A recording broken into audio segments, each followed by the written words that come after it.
Here and there I learn new nuances, new things, and it fits the puzzle to me also. I always have questions and it fits the pieces. I believe it's the same way.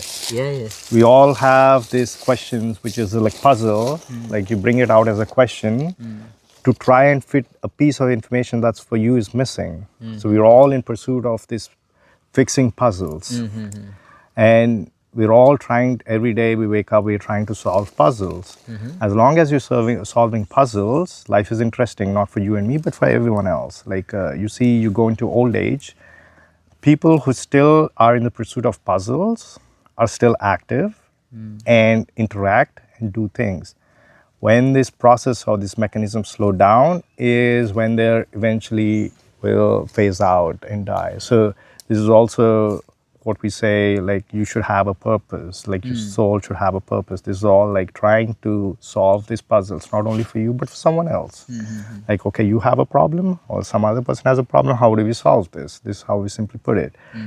But you have this mental puzzles also you're trying to solve. As long as you're solving, you're living.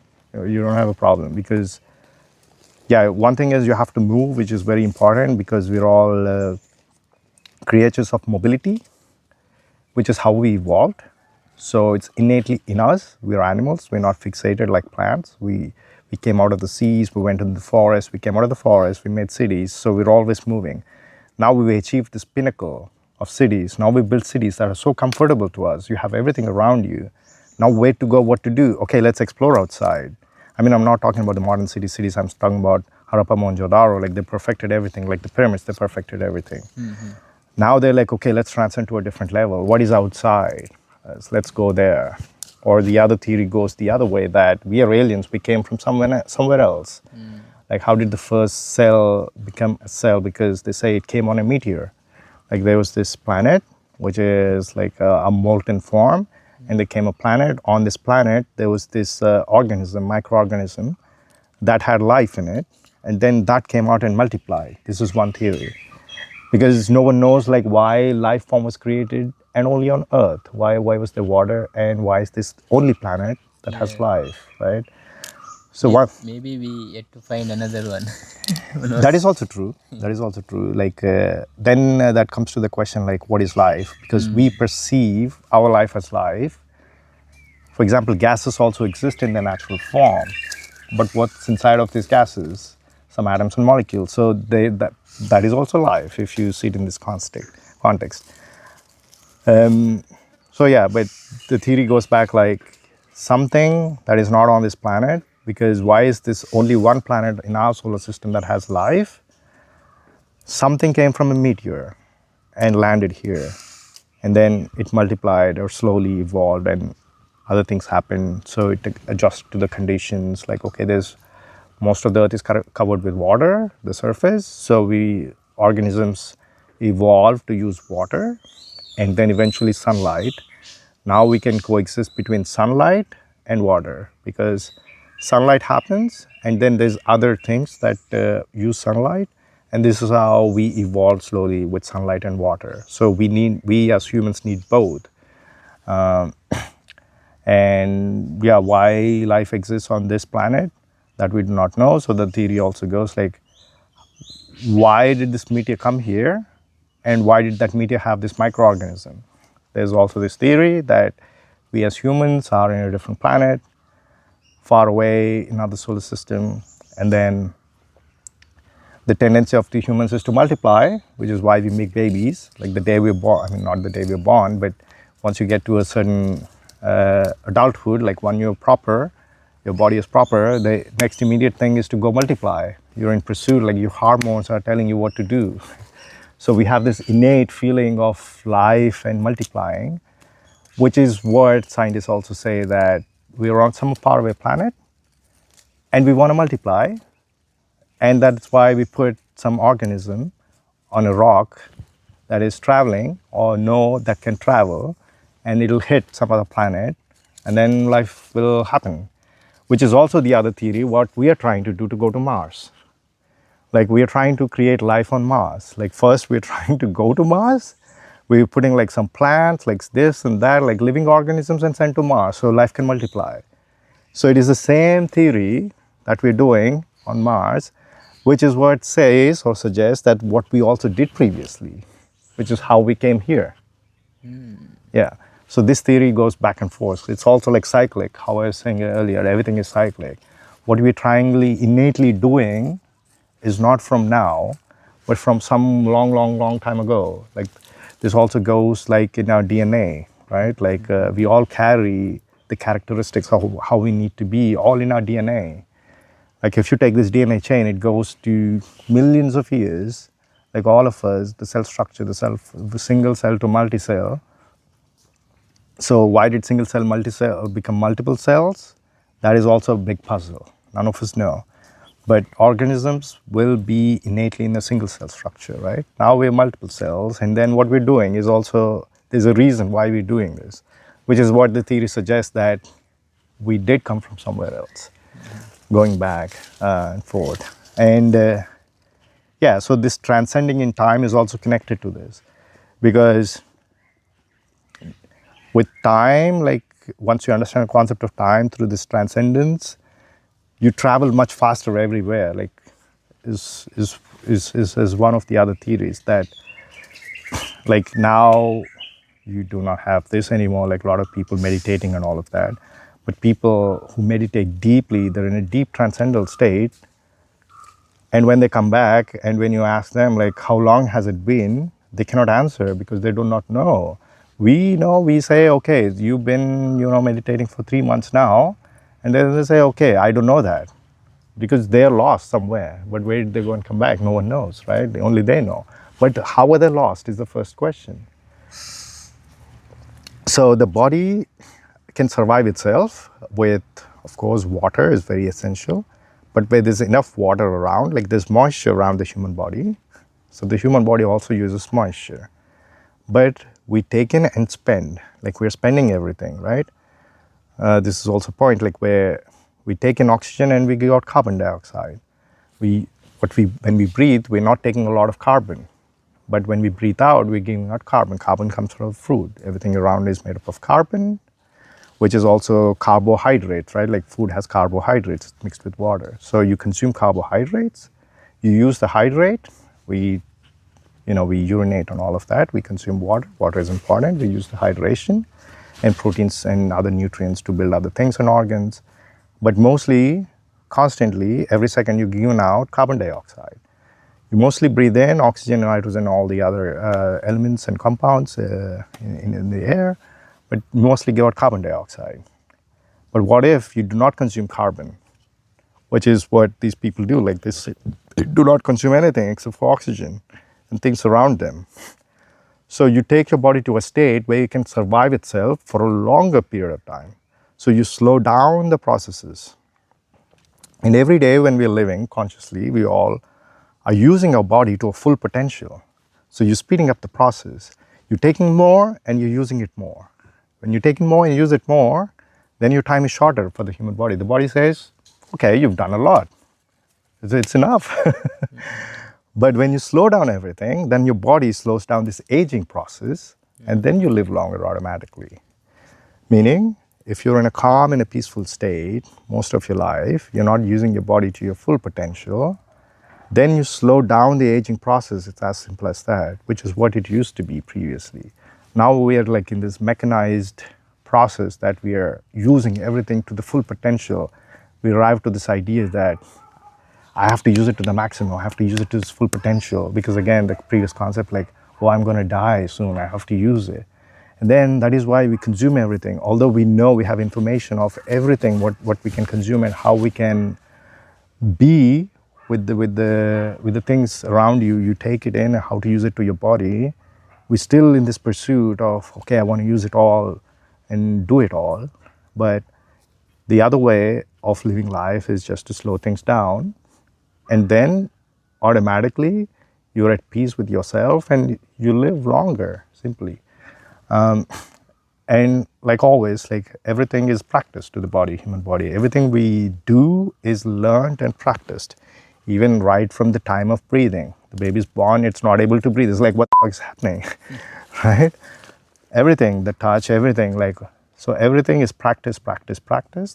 And then at a certain age, we flip this and we practice the wrong things, right? And this is where the problem starts. Because you're not doing your natural things, you're reversing it and doing it in a different way. Yeah, but if you do everything naturally, then you live longer automatically. If you're, if someone as a kid who's 3 years old or something, he's left in a jungle, I think he'll end up living 120 years just by it. Of course, he have to protect himself, but if there is a community, which is what the tribals actually do, right? They set up their own community and they do not come out. We don't know how long they're living, and they're living longer, obviously. They're not dying. Of course, diseases are one thing, right? If there's disease around, of course, you're going to die. But why would a natural state have any kind of disease? Because you evolved in that state, and then you live longer, obviously. So, yeah, we are creating things that will eventually kill us. And we as humans have, in the last, I don't know, a few thousand years, are so used to killing each other, having this anger, envy, greed, all of this, this consumptional nature.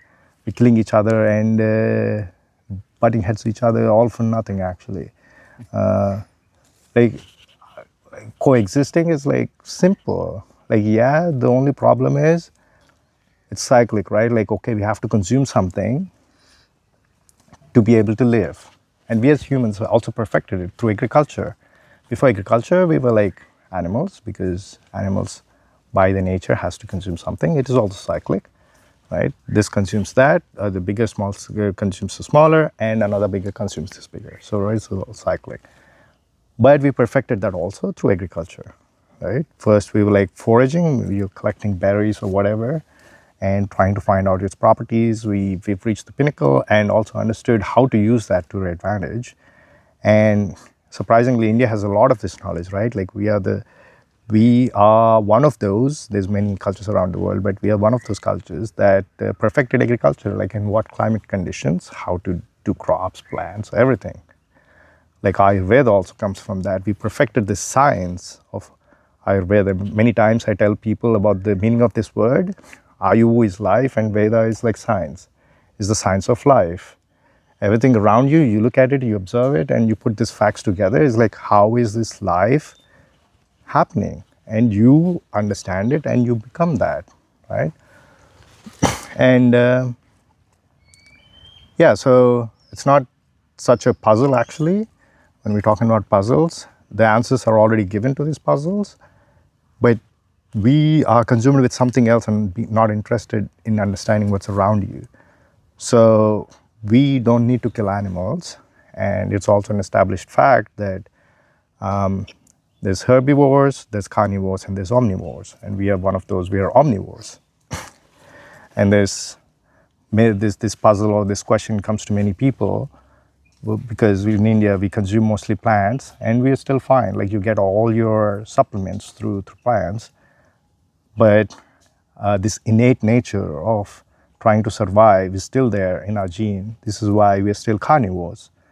And when someone comes and tells, hey, I tasted this meat, this is amazing, the next person is really? I want to try it too. So this is this innate thing that we still have it, that we're not able to suppress this urge. What is it extra that you're trying to get by killing, I don't know, a different animal from the forest? Somebody will say, hey, I hunted that deer or that rabbit, that tastes amazing. It is not amazing. You're just adding that to up your value to the next humans. Look, I got that. So you're trying to up your levels, or greed or proud, something like this. And then the next person also wants to have this consumption of greed, right? But at the end of the day, your body breaks it down the same way and provides the same things. You're not living 1,000 years longer or something else by consuming a different meat. Nothing changes, actually, right? Exactly. Yeah. So the problem in consuming the other things is this destructive nature, right? Because of this process, you're killing other things. They do not have another way. Animals will kill animals because they do not have another way, right? They can still consume plants, and this is how we turn omnivores also. And in this, so first I would say there's carnivores, then they turned omnivores, and they turned herbivores. We are perfectly fine being herbivores because we crafted and perfected agriculture. And even the herbivorous animals do not eat as much as we do, right? We have full access to everything. We can go into the rivers, we can go into the lakes, we can go into the seas. You know, you can go get plants from the sea, right? Seaweed and everything. And this is also another thing that is also lost in time, the survivalism aspect, which is still alive in, like, for example, in the US and also in Germany, US much more, like, because US is a much vaster land. You just go out into like nowhere, and then you take minimal things with you, and you try to use things around you, right? So you can eat plants like the leaves and then the small fruits that all plants offer. You can eat roots, you can eat plants, and you can eat nuts. So there's plenty of things like this called foraging. And I suggest a lot of listeners or watchers to try this. Like, go camping, go tenting. Don't be afraid. Like, take things with you, like the basic minimal things. And the other thing is, we don't need to eat a lot. We all are in the habit of eating a lot, but eat what is required. Water is important. You have to drink enough, but eat just the right amount, right? We as we all know, we're becoming fatter and fatter, which we don't need to. So try understanding things around you. Like, go into a small secluded area, see everything. Like, you smell nice is useful to you. Everything that attracts your eye is probably useful to you. You just have to go there, because this is how nature interacts. What to your eyes is attractive is nature trying to tell you, hey, come to me, right? And you go there. And if it is right, you can eat it. You can smell it, you can eat it. And now we have enough information. Like, there's plenty of apps on the phone that you can download, plenty. But if you read around, you get a lot of information. You can just use your phone. For example, mushrooms. Like, there's a whole bunch of mushrooms that you can eat. You just have to understand where they grow, how they grow, and you can eat them. And it's a very good source of nutrition. So foraging is very important. So take your tent, put it down somewhere, right? And go around, sense like what's around you. Like, it's so peaceful, there's nothing else. And this actually slows down time. So you get this perception for many people living in the cities, everything is hustle and bustle, run, run, run. But if you just sit in the nature, you lose the sense of time, meaning you're already transcending in a different level. Like, you follow the sun, you hear things around you, you're in a different level already. And you're not, the first innate thing, you'll have hunger, like you'll get hungry, then you think like, okay, what should I eat? But the whole idea is like, if you consume enough calories, then you'll live, you know that you'll live. So slow down this process and it'll be fine, right? Like I said, go into forest, try to look for mushrooms. You can research this first. If there's something that's growing out in the forest already, what kind of plants, what kind of climate there is, what kind of berries are available. So there's plenty of information about it.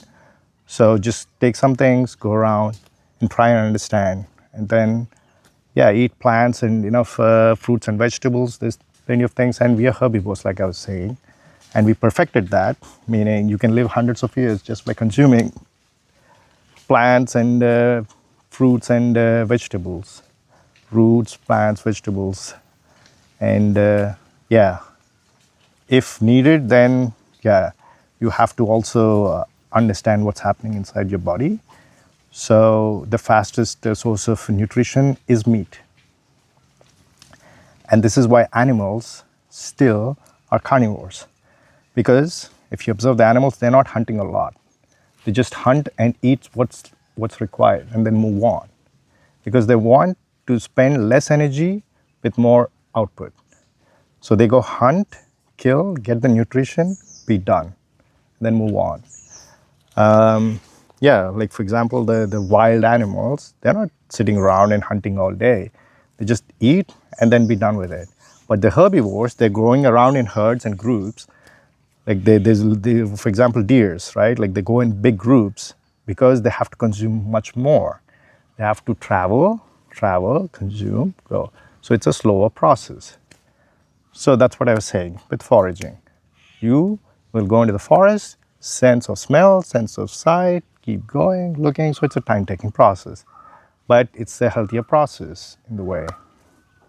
You understand more, and in this process, you understand how to treat your body with what's required. Like I have something, I'll take a tablet, right? Like the tablet is like a quick method. It's like going hunting for meat.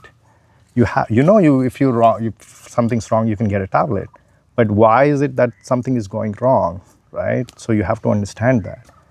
Instead of running to a doctor or running to someone else, understand yourself. Every body is different. Even if you run to a doctor, the doctor will ask you first, like, okay, how did this happen? What did you do? How is your body? This and that.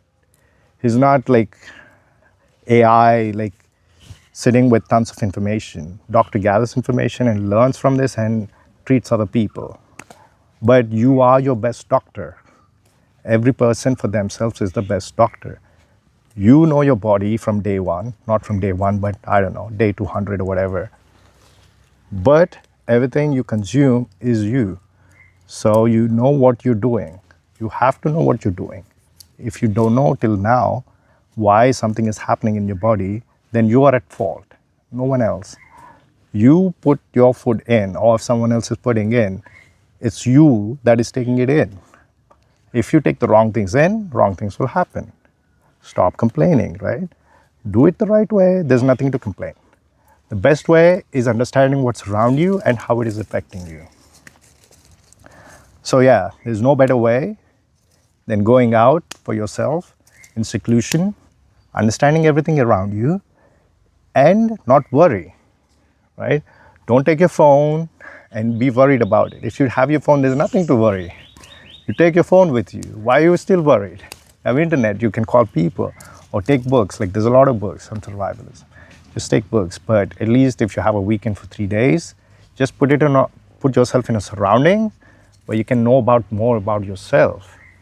The sooner you know about yourself, the better it is for you and also subsequently the people around you. Right? So people around you are there to help each other. You should be the same way. So it's like giving and taking, right?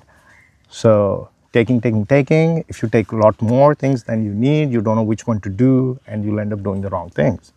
If you know just how much to take, what to take, then it'll never be wrong. Because there's plenty to give in the modern world. Like there's so much to give. So don't be in this pursuit of taking everything, which will not give everything in the end. So, yeah. You have stayed in you have stayed 8 years in the US and different part of America, The US, yes. and 5 years in Germany. Yes. So what kind of spirituality they practice in those two countries? In my opinion, Germany is much more, I've seen, for different reasons. Like US is very varied because there's a lot of natives that live in the US. These are called the Native Americans, the Red Indians, and so on. These people been living on the mainland of the USA, which is North and South America now, the mainland America, what we call it, the continental America.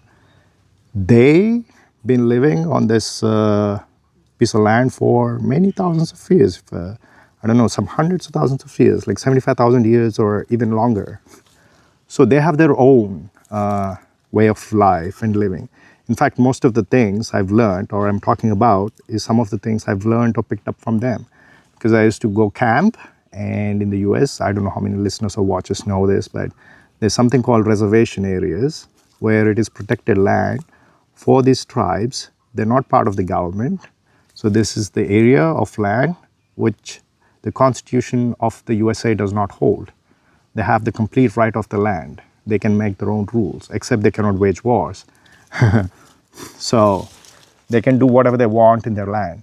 And they live the way of life that they've been living, which is tribalistic in nature. They have a tribal leader, just like how we have in India with the tribes.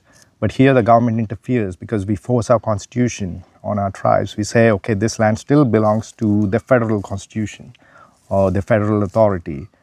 But yeah, it's like a 50-50 hand in hand because the tribes do not know their powers because they're not used to fighting wars like what the natives did. The natives took also things into their hand and they fought the governments, the colonial powers. But in fact, like in the end, like, you know, they introduced disease, which is the common thing, and then they wiped off these people. So in the US, they have their own kind of spiritualism. They also believe in the wind, the sun, the plants, the stones, and all of that, which is like I know a little bit about it, but not entirely before I went to the US. So it's also not so well preserved because they do not mix with the regular the crowds. They're living in the far off lands, mostly in the western part of the USA, like all along all the 3 states on the west coast, and also all of California, Nevada, Utah, Colorado, and all that region, North, South Dakota, and all of these regions. I studied in California, so we used to go on these weekend trips to different places. Like Nevada is right next to us, so we used to go there. And Nevada is very much, Nevada is a big piece of state with not a lot of things in it. So there's a lot of Native Americans living there. And you see these people, they're just, they have different features, like they're tall, they're strong, and you get a sense of like how they're completely different to the other Americans. Why? Because they grow their own food, they do their own thing. They're not consuming, you know, everyday things like your processed sugar and processed foods, right? Everything you get in the supermarket is completely processed and not naturally grown.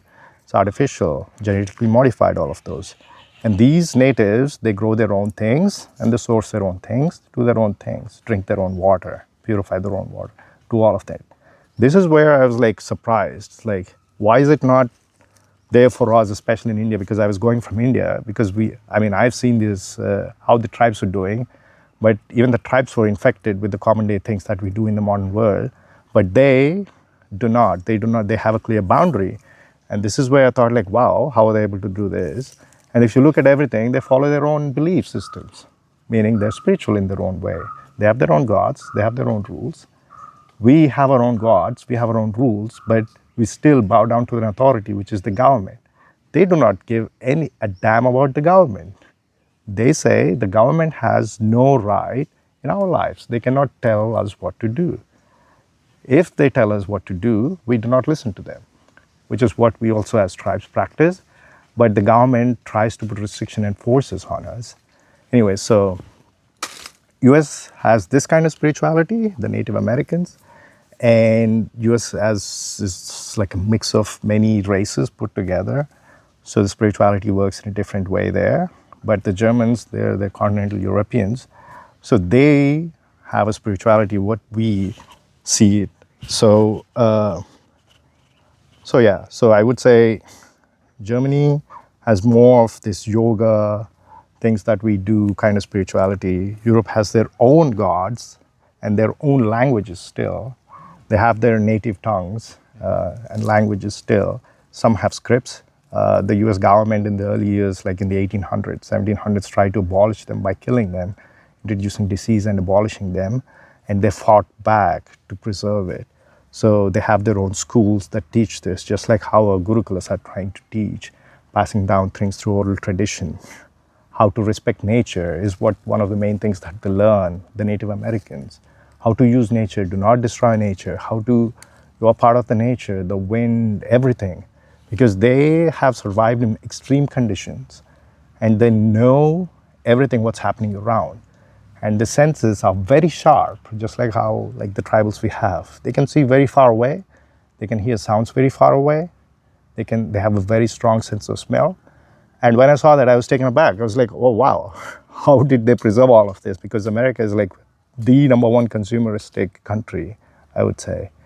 It's because they have clear definitions and boundaries of what can influence them and what cannot influence them, right? So they have their own spirituality in a way. And they have the same beliefs about reincarnation and everything. It's so surprising because the rest of the world did not have a connection with mainland America until the colonials went there. They were like, wow, there's this big piece of land, right? But up until that point, they were disconnected for many thousands of years. But they have the same systems that we have here. Same jungle, same stones. They're praying the same things. They also believe in a God that's higher, spiritual. It's amazing that they have the same beliefs. So the spirituality is the same. It's a different flavor they had. Now the Europeans, the Germans, they were mostly barbarians, right? They were fighting for territory in Europe. Like it's always fight, fight, fight. So they branched off from spirituality a long way away. Now, in the 1900s, they waged, like up to the 900s, they had kingdoms, waged wars, this and that, this and that, this and that happened. Now there's like, okay, there's destruction, destruction, destruction. Why is there so much destruction?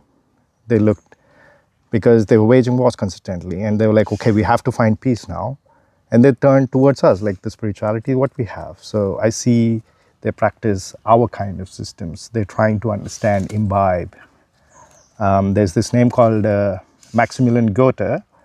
He's a German author from early 1900s, I suppose. He learned or heard a lot about Sanskrit, and he was the first guy. I mean, there was other guys, and he was the first guy who came to India, tried to understand Sanskrit very well. Like, how is this influencing so much of life in India and around? Like, not just the way of life, but how we are thriving, like the things we're building, the societies that we have, everything, agriculture, like how I earlier mentioned.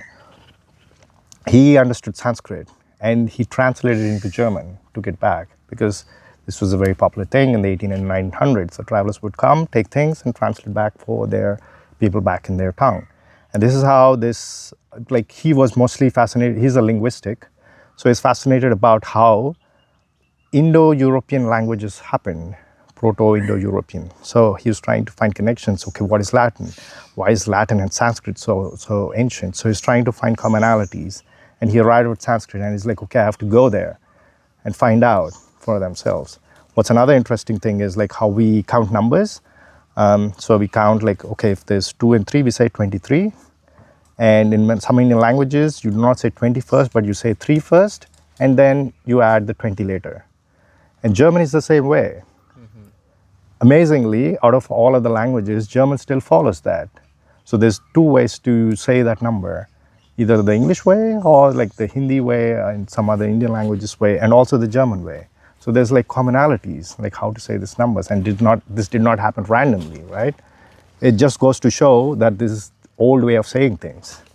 So Maximilian Goethe, Goethe, his name, which is his family name, right? This linguist actually took back a lot of things from India. And then this is where the connection happened again between Germany, specifically, because in this context, we were talking about Germany, and to India. So they try to imbibe a lot of things that we do. So especially with Sanskrit. And then with Sanskrit goes like, okay, they have a way of life with everything, understanding nature, being one with nature. What are they doing apart from eating and living, right? So they were like, wow, they do this meditation, they go into these states, which they have like zero idea about. And because to them, life is very materialistic. Like you wake up, you eat to live, and once you have strength, do something with your strength, right? And most of the time it's like expending, like you take so much, like then you have to expend so much. If not, there's an imbalance in the body. You take more food, like your levels increase and you have to expend this. And then anger, destruction is one way. It doesn't give you enough peace because there's an imbalance. So you try to expend it with force to something. And this is the imbalance, right? You consume less, everything will be at balance. And this is the balance every one of us has to find. You wake up, what is your first thing to do? Be thankful. It's as simple as that. You wake up an extra day. Enjoy everything around you. What should you do today? Like, what are the good things that come to your mind to do today?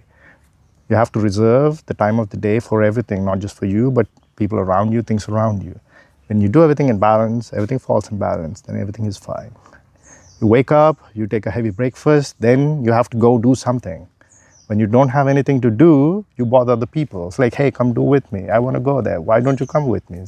Start bothering other things because you consume too much already, right? So this is what is happening inside. And then the Europeans were doing this a lot. First, they didn't have enough resources. Then they had like gunpowder, this and that, weapons of destruction. Then they had a lot more. Then they were like, okay, let's fight each other. Who's like the strongest, the greatest? They were fighting with each other. Then they're trying to occupy other territories. Like, I have more territory than you. I have more territory than you. I'm going to trade with you. But what are you doing in this process? You're taking everything out in their natural form just to, boast yourself. Is like, okay, I have more gold. I have more diamonds. I have more ships, more and more. They're fighting each other. And this is endless. There's always coming another person and saying, okay, I have more now. What now? Now you want to fight this again. So it's endless. So world wars put a curtain to that, right? And then they were like, okay, everything is destroyed. We've destroyed everything, like in Europe at least, like France is destroyed, like, everywhere's destroyed. It's like, okay, what now? You have to rebuild. And in this process, they're like, fine, they need help from other countries. That's also fine.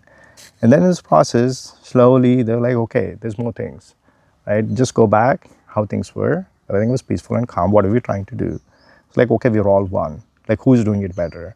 And then India is one of those. Like, India is like Europe. For people who did not travel to Europe, if you put all of Europe, it has the same size as India. Just like Europe has many traditions, many languages, same as India. Like in India, we have different states with different languages. Karnataka, Maharashtra. So each state in India equals a country in Europe. So Germany is not that big. Germany is the size of Tamil Nadu, and it's exactly the same, right? Like the food, the culture. I mean, not exactly the same, not like the temperature, but the way the people live, right? Like they have their own accents and small other dialects and other small languages. Like Badagu is one other language. It's near the Nilgiris, bordering Karnataka and Kerala. So there's different tribes, and so is Germany. And yeah, so it's not such a big land, but because they have taken so much, they want to prove their existence and power. They inflicted so much of destruction, which in the end did not bring a lot. They ended up killing their own folk, right? Like we are the whitest with the whitest skin and the bluest eyes, which Adolf Hitler wanted, right? In the end, they're killing their own folk. So they're like, okay, what are we doing? And everything was wrong. They destroyed everything. But again, they're rebuilding. And again, they excelled, right? Like at this point in time, like if you go 10 years ago, they excelled in a lot of sectors again. So when you excel, what's left? You don't have a peace, inner peace. Then you look somewhere else. And then they turn to us, like spirituality, because we've been following it for thousands of years. And we perfected it. Like if you compare like to the Native Americans, they do not have splendid life forms like we did. They did not construct, they did not have Vedas, they did not put all of this like what we're doing. Like we've expanded, not in one way, but into many branches through our knowledge. And ours is like the pinnacle, ours and the Chinese civilizations, the Egyptian also, but a lot of it is not. We have a lot of missing pieces in the Egyptian civilizations, but Chinese are also one of the ancient civilizations. But they did not spread as much as we've spread. So we are the best thing that is, and then that is why like they turn to our spirituality more, like the Germans. And then surprisingly, they have like utmost respect, right, about everything around you, like how they come to India. It's very hard for them to adjust or even wanting to travel to India because they live in a very confined sphere of security. And even like I know a lot of people ask me that they're already afraid to go to India, man or a woman, doesn't matter, single or multiple people. They're like, oh my God, can I survive there? I keep saying, of course you'll survive. Look at the number of people we are. If so many people are surviving, you will survive. And most people don't know how big India is. That's what I'm saying. I'll say, like, there's so much of India, you can go anywhere, not just gravitate towards the most commercial stuff. There's other things, for example, hosts like you. It's like most people don't know, right? But Couchsurfing provides this unique platform where they can come and feel right at home, right? And then this is very important. And there's many people like this in India. And I'm glad that I found you also and give this, this nice opportunity just to sit in the jungle, and I talk and get lost in time. And I try to give this to whoever is around me also. Like, yeah, there's times when I sit and speak with people, and then like after that, like hours of conversation, it's okay, I'm very hungry, let's go somewhere. It's like, I know. Yeah, so yeah, there's beautiful things like this in India, and yeah, this is one of the best things India can offer. Like the atmosphere and the geography and everything that we have here is very unique, I would say. And yeah, everybody should come and experience and let themselves be. And India is one thing where you can totally do it, right? And for example, in Germany, you cannot go into like a jungle and sit because it's either too cold or too hot, and it's a very limited time. And yeah, like in India, you can do this, I don't know, 7 months, 8 months, or 9 months a year. Nowhere else. Like, of course, in South America, you can do it. US also, you could do it a little bit. But India is like, it's easy to do it. Because like I was saying, like how, like villages, tribals, you're slightly disconnected. But if you go, in one direction, I don't know, 10, 20 kilometers, you will find someone else, right? Yeah. Camping, I would suggest a lot of listeners and watchers and the viewers to do it. Now you can get tents and camps and camp yourself anywhere. I mean, if you're too afraid, just take another person with.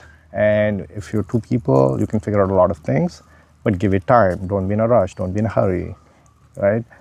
Good things take time to happen. So just do it. And I would encourage a lot of the younger generations to keep doing it. Don't be lost in this pursuit of getting somewhere, doing something. Validation is one of the things that everyone is trying to get. There is no such thing. You just learn it from the peer next to you that you have to be the best or you have to be the good, from your parents, from your siblings, or whoever it is. But if you're living every day, doesn't matter if you have health problems or money problems, but you live to see another day, that itself is a good call. Like, you have plenty of opportunity again, another fresh day. There's people to help. There's things that help you around. This is what most people have a different perspective about, because in India everything is like so easy to get. Like, if you're surviving in extreme temperatures, first you have to worry about your surroundings, right? Do I have to wake up and shovel snow, or do I have to wake up and do something else? You're like, don't have to do anything. You just wake up fresh. Like, everything around you, the nature around you is like perfect. You just walk 20 kilometers, you get something. And there's people to help. So if you're nice and be nice and do more nice things, everything will around you be nice. Like, it has to start from you. And yeah, the younger generation are in this pursuit of following something else that is not theirs. And it's not all good. Give the time to see what's good, what's bad, what applies to you. I'm not saying everyone should do this. I'm saying most people have the opportunity to do this. I'm not saying like you have to do it like this only. Everyone's life is their own, right? Yeah. If you're like, I cannot say everyone has the same way to do things. Everyone has their own style of doing things. But if you're not appreciative of what around you, then you're already putting a step in the wrong direction, is what I'm trying to say.